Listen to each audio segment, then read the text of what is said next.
அனைவருக்கும் வணக்கம்.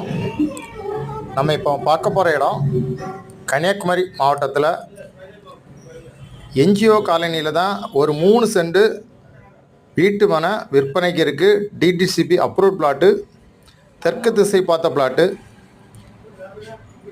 பஸ் ஸ்டாப்லேருந்து ஒரு 100 மீட்டர் டிஸ்டன்ஸ்லேயே இந்த பிளாட்டு விற்பனைக்கு இருக்குது. பக்கத்துலலாம் சுற்றி வீடுகள் தான்.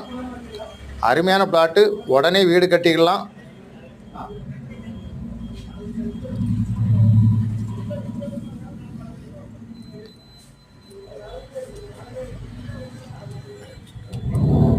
உங்களுக்கு நாகர்கோவில் சிட்டிக்குள்ளே இடம் பார்க்கணுன்னா இந்த பிளாட்டை வாங்கலாம். உங்களுக்கு நாகர்கோவில் பீச் ரோடு பக்கத்தில் என்ஜிஓ காலனியில் தான் அந்த பிளாட்டு விற்பனைக்கு இருக்குது. உடனே கான்டாக்ட் பண்ணுங்கள். ஸ்க்ரீனில் இருக்க நம்பரை. தேங்க்யூ.